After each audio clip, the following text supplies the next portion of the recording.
Restorative back. All right, good. Me too. I hope I'm recording. Yeah, it looks like it is. It says it is. I can see. Okay. I can see it in the upper left-hand corner. Yeah, my interface for Teams changed a little bit, so I'm not used to it. But There it's were okay. a little bit. When you sign in, I did notice that it's different. It's a little Screen different. looks different. Yeah. There's Miss Bruce. Hey, Miss Bruce. Hi. There we go. Welcome. All right, so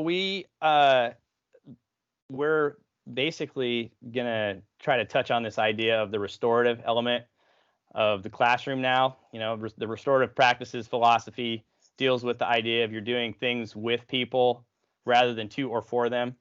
And since both of you as teachers are in kind of this team element, whereas Mr. Reyes as a physical education teacher and Miss Bruce as a band teacher, music teacher, you've got this type of community that's very different than the typical classroom. The types of communication and things that students have to do in order to be a member of that community are a little different, a little unorthodox when they're compared to a quote unquote traditional classroom.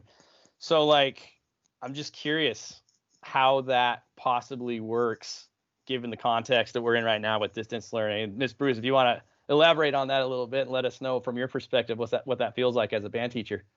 Sure. Yeah, it's completely different, to be honest, completely different than what we would be doing in the classroom because we don't have that ensemble experience.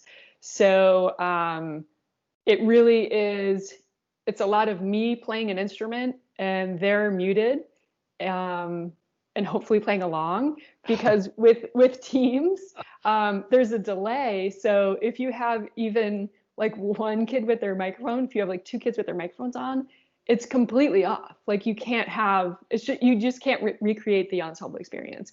I'm picturing like their Wi-Fi freezing you with like your yeah. got to clarinet for like 4 minutes, and they're like, I don't know what she's playing right now. Absolutely, yeah, I'm sure that's happening all the time. So it's totally different. And the beginners, if they've never had music, they don't know, they've never played with other students. They have no idea what that sounds like, what that feels like. They've never had a conductor. They don't know that, concerts are even a thing. So their experience is entirely different than what it would normally be like because they're just by themselves trying to play an instrument that they maybe don't know how to put together yet. So it's really tricky. It's tough for them. And it's easy. It's so easy for them to get frustrated as a new musician anyways, even when they have like 40 kids going through the same frustration right next to them, it's still really difficult, but to do it on their own is even more difficult. Like it's just really tricky. What are you doing to try to build that resilience in them to encourage them to keep going in that situation? Because I never thought about that where it's just it's very hard to play. To make a sound come out of a saxophone that does not sound like blood curdling requires a lot of work. Yeah. So when they get there, and how do you get them through that now? And there's nobody there that you can just say, well, this is what it should sound like.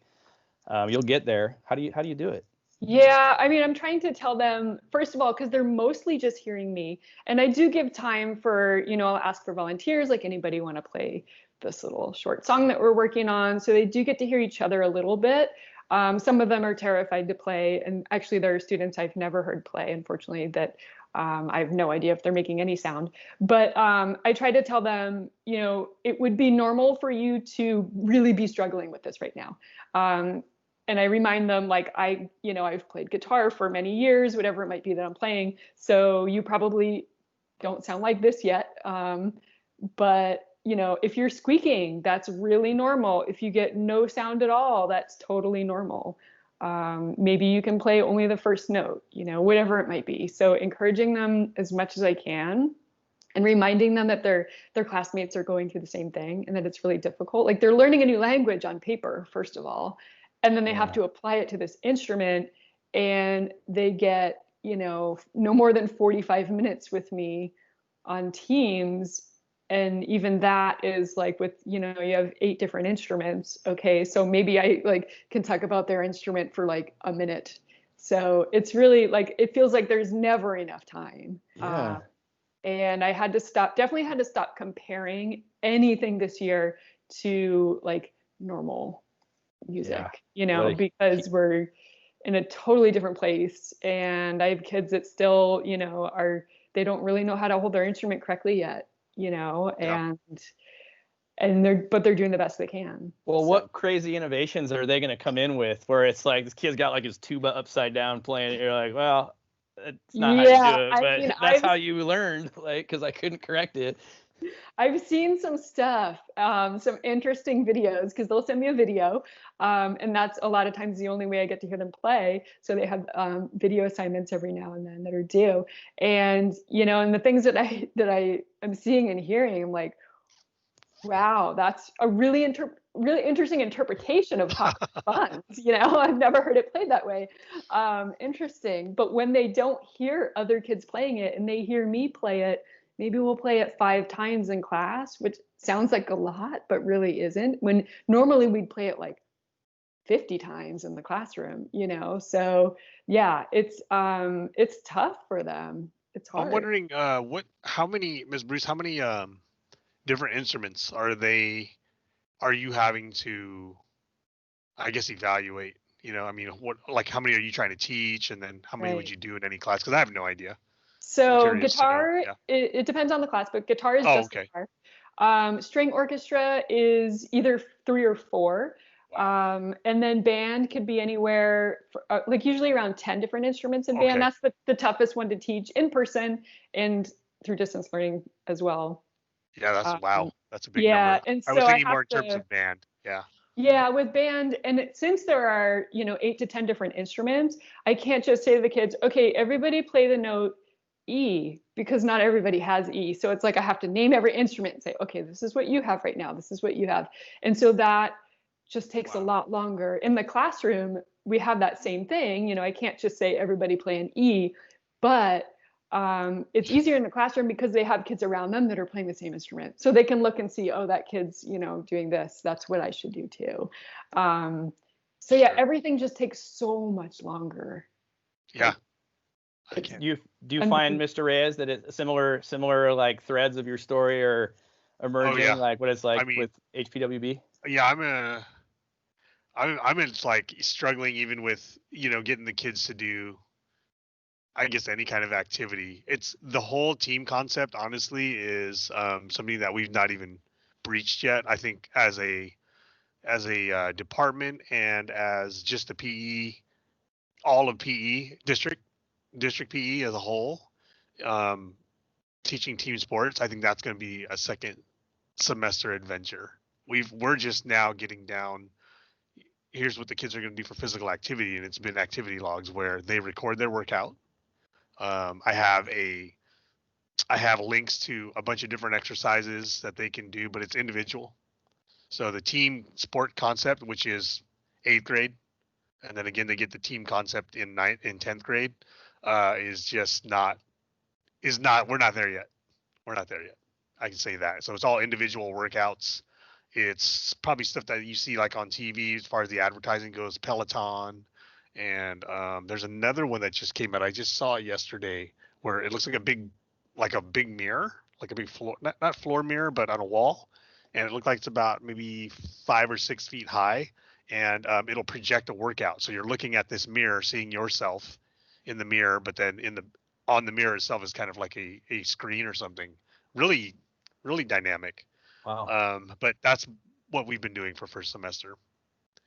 Well, like you mentioned the absence of that team thing, and it occurred to me that like whether you're talking about an ensemble or band or a team, those are communities, right? So the process of like establishing, especially since you're that context of physical education or music or drama or anything that's not a like quote unquote classroom activity. It's like you have to almost reestablish a completely different set of norms for those kids that's the opposite of what they would be doing in their other 5 classes.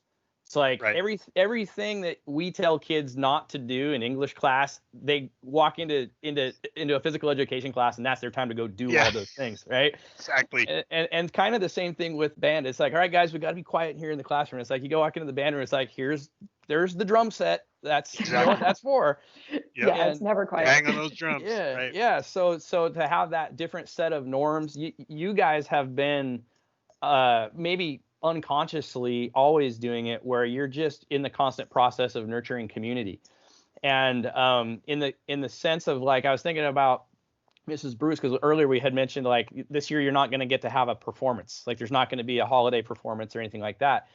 And the concept of that performance is so almost foreign to what it looks like for an assessment with most teachers, because I can't imagine, like, being like, okay guys, we're going to have this English exam on Friday, and I'm going to invite everybody in the community to come in here and watch you take it, and they're going to critique you and me, and you're all going to be wearing tuxedos. It's like, it's just like so bizarre.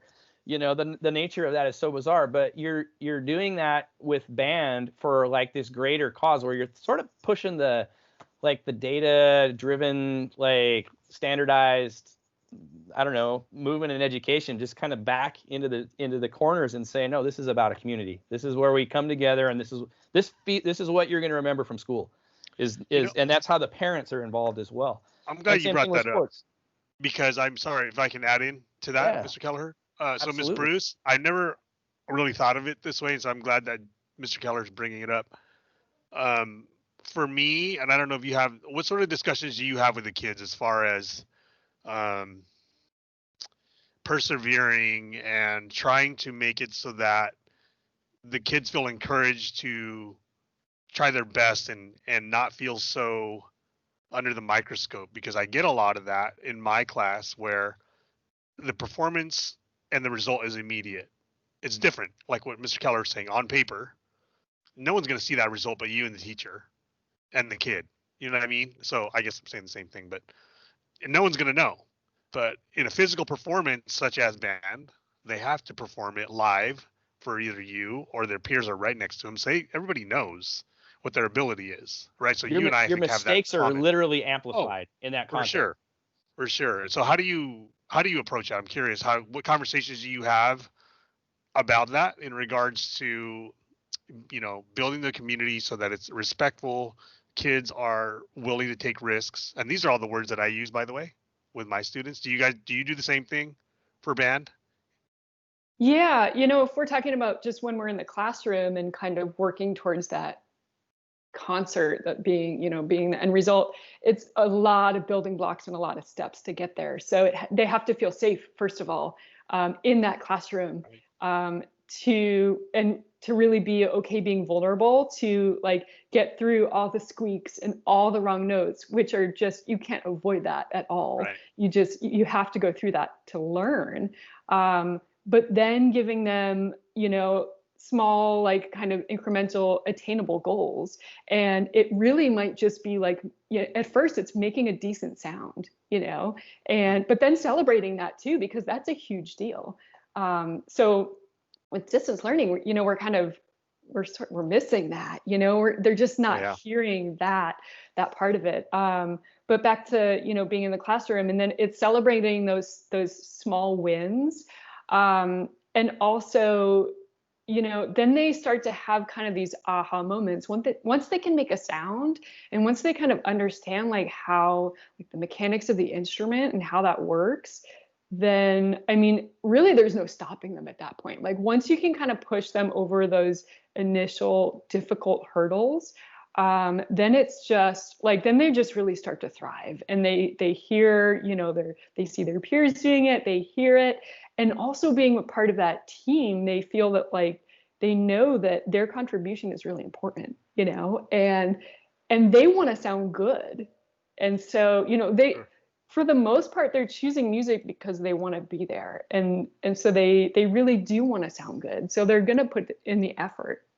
So it really is, I guess, kind of a combination of all that. And also feeling like when they actually do have their first concert, they are just, for the most part, like, a lot of them get nervous before, which is normal, but afterwards they're just really proud of themselves, as they should be, you know. And so, and then, you know, a lot of times their parents are there, you know, and there's nothing else like that, you know. And for many of them, they haven't, if they've never experienced it, they haven't had that moment. I think maybe sports would be probably the closest thing to that, or something where, you know, where you're part of that team. But, you know, and you had mentioned, like, the social aspect of it, that community, it's over time, it builds, it gets stronger as they start to feel safe, trust each other. When they realize that everyone is making mistakes and that's Right. part of the learning process, then it just becomes part, and myself too, and I'll tell them, Sure. oh, well, I played a wrong note, so we need to do it again because I messed up,